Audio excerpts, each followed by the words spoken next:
안녕하세요. 경제 읽어주는 남자 김화석입니다. 반갑습니다. 제가 있는 이곳은 햇살이 비치는지 모르겠습니다. 미국 워싱턴 DC 키아트 USA 사무소에 와 있습니다. 이곳에 온 목적이 있죠. 굉장히 소중한 분을 만나 뵈러 왔습니다. 우리 소장님 인사 한번 부탁드립니다.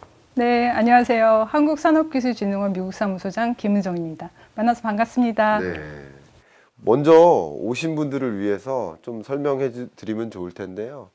기본적으로 이 세계 경제의 핵심적인 그 이슈가 미중 패권 전쟁이고, 사실상 이 미중 패권 전쟁은 기술 전쟁이에요. 누가 이 기술을 확보할 것인가.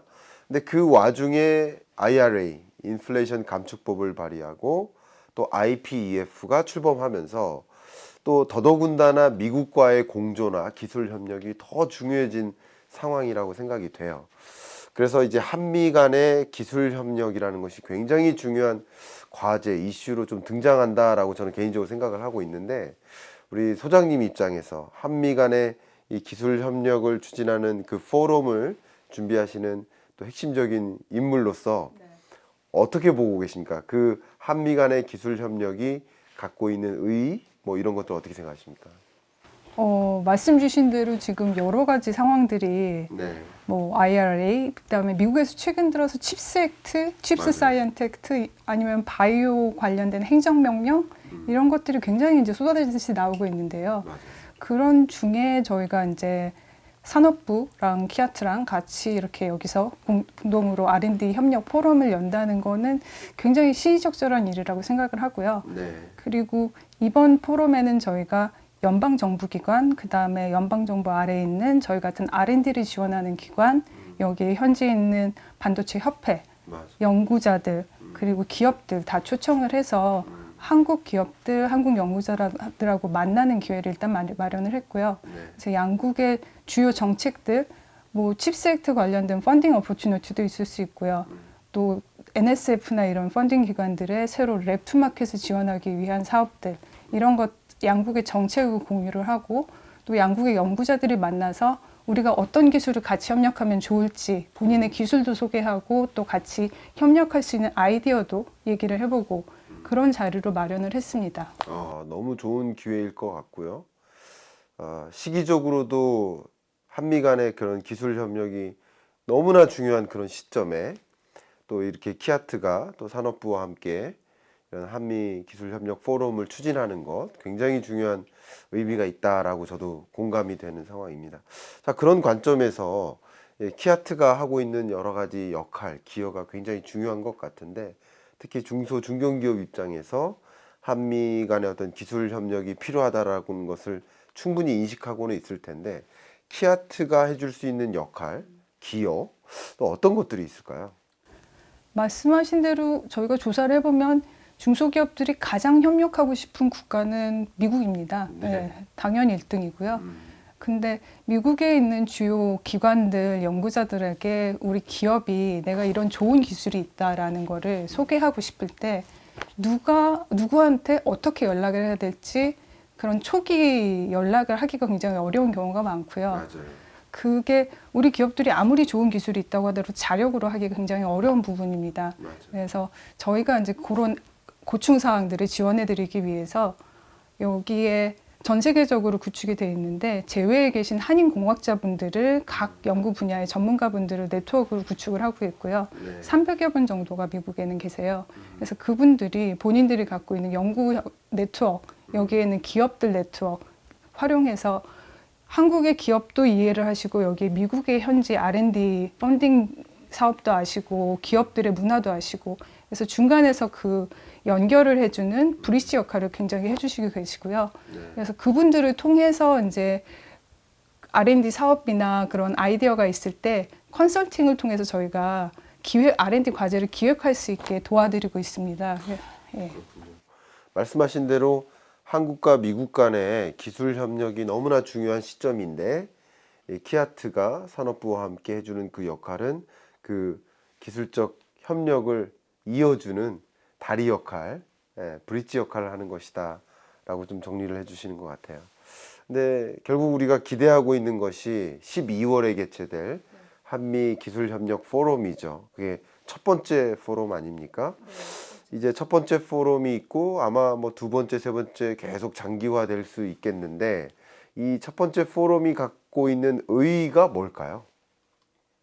일단은 연구자들끼리 만날 수 있는 이런 협력 채널이 그동안은 정례화된 게 없었고요. 네. 특히나 기술 협력을 논할 수 있는 자리가 마련이 되지 않았었습니다. 제가 유럽하고는 유레카 데이라는 굉장히 오래된 지금 10년이 넘게 운영을 하고 있는 R&D 협력 행사가 있는데 네. 유레카 데이를 통해서 좋은 R&D 협력 과제들이 많이 발굴이 됐고 그렇게 협력된 과제들을 또 키아트하고 산업부가 같이 R&D 펀딩을 지원을 해드리고 그렇게 해서 기술 개발을 넘어서 시장 진출까지 이어지는 좋은 선순환고리 그런 많은 성공 사례들을 볼 수 있었거든요. 네. 그래서 이런 포럼이 그런 협력에 씨를 뿌리는 좋은 이제 밑거름이 될 거라고 믿고 있고요. 네. 그 이후에 R&D 펀딩이라든지 아니면은 그런 기업들의 애로사항들을 지원하기 위한 정부의 지원이 당연히 더 이어져야 될 거라고 봅니다.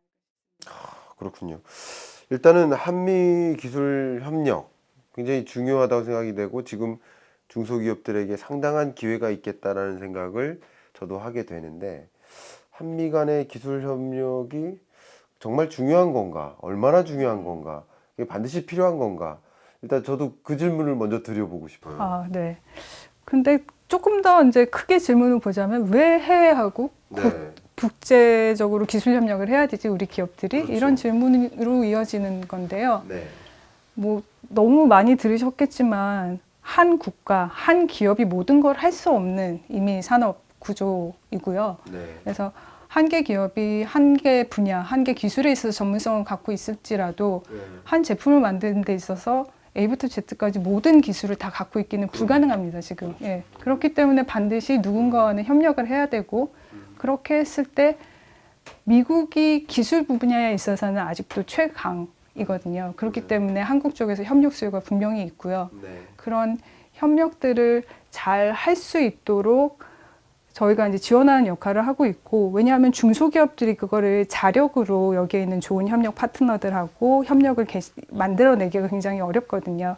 그래서 그런 협력을 처음에 시작하고 본인들의 브랜드가 없을 때 그런 것들을 지원해 줄 수 있는 역할을 하고 있고, 그리고 또 하나 여기 이런 협력을 통해서 좋은 점은 그렇게 해서 협력이 여기에 있는 주요 기관하고 잘 이루어졌다면 그 협력 기관의 네트워크나 브랜드 인지도를 활용을 해서 현지 시장에 간접적으로 또 진출할 수 있는 그런 2차적인 효과도 있을 수 있습니다. 기술 협력이라는 기술을 확보했다는 측면뿐만이 아니고. 그렇네요. 기본적으로 대기업들이야 이제 엔드 유저가 사용할 만한 그 완제품 생산에 집중하고 있기 때문에 어쩌면 대기업들이 또 다른 미국 내 대기업들과 기술 협력을 하고 하는 과정에서 기대되는 것들이 굉장히 많이 있는데 중소기업들 같은 경우는 공급업체 역할로서 어떻게 보면 세계 주요 완제품 수요가 집중되는 지역이 미국이고 미국으로부터 완제품의 생산이 거의 이루어지고 있는데 미국과의 기술 협력이 없다. 그러면 그만큼 마켓을 많이 잃는 것이고 기본적으로 어떤 소비자가 어떤 특정 기술을 원하는지를 확인할 수 없는 계기가 되지 않을까 뭐 그런 생각도 많이 들어요. 기본적으로 이 기술 이 수용 주기를 보면 R&D를 하고 또 R&D 끝에 그것이 성공적인 연구 혹은 기술이 태동하는 그 확률이 굉장히 미미하고 그것이 또 특허받을 확률은 또 미미해지고 특허받은 그 기술이 또 역시 상용화될 가능성은 정말 미미하고 결과적으로 이 우리가 열심히 연구 개발한 그 기술이 우리가 제품으로 사용하는 그 기술의 비중은 0.3%밖에 안 되거든요. 결과적으로 이 마켓과 가까이서 어떤 기술을 원하는지를 알고 R&D에 임하는 그런 계기까지 되니까 중소기업들로서는 시장 확대뿐만 아니라 시장을 이해하는 그런 계기도 되지 않을까 그런 관점에서 좀 이 한미 간의 산업기술 협력이 상당한 의미가 있겠다 뭐 이런 생각을 저도 개인적으로 하고 있습니다. 자, 세계 시장에서 한국 기술이 가지고 있는 어떤 경쟁력, 특히 지금 워낙 중요시하고 있는 우리나라 주력 수출 품목이라는 관점에서 반도체, 디스플레이 혹은 뭐 친환경 산업과 관련해서 재생에너지라든가 전기차, 전기충전 설비, 배터리 이런 영역을 중심으로 해서 우리나라가 어느 정도 경쟁력이 있다고 혹시 평가하고 계십니까? 분야별로 편차가 있긴 할 텐데요. 전반적으로 한국 기업들의 기술 경쟁력이 굉장히 상승을 했다는 거는 저같이 국제협력을 담당하고 있는 사람들은 아마 피부로 체감을 할 겁니다. 왜냐하면 저희가 해외 파트너 국가하고 뭔가 정부 대 정부 아니면은 이런 R&D 기관 대 기관으로 협력을 제안을 할 때 상대에 있는 국가의 협력을 하고자 하는 사람들이 한국 기업이나 한국 기술에 얼마나 관심이 있는지 충분한 수요가 있을 때 그런 협력이 만들어지거든요. 그런데 최근 들어서는 그런 한국 기업들과 협력을 하면 우리가 얻을 게 있다, 네. 배울 게 있다라는 그런 분위기가 굉장히 많이 올라와 있고요. 그래서 전반적으로 기술에 대한 그 경쟁력은 어느 정도 확보가 돼 있다고 보이고, 그리고 특히 뭐 배터리나 수소 이런 부분에 있어서는 한국이 거의 그렇죠. 예, 세계적인 경쟁력을 가지고 있고 미국에서도 그런 분야에 있어서는 여기선 연구를 별로 안 하고 있는데 한국에서 굉장히 활발히 하고 있다 이런 인식을 갖고 있습니다. 예.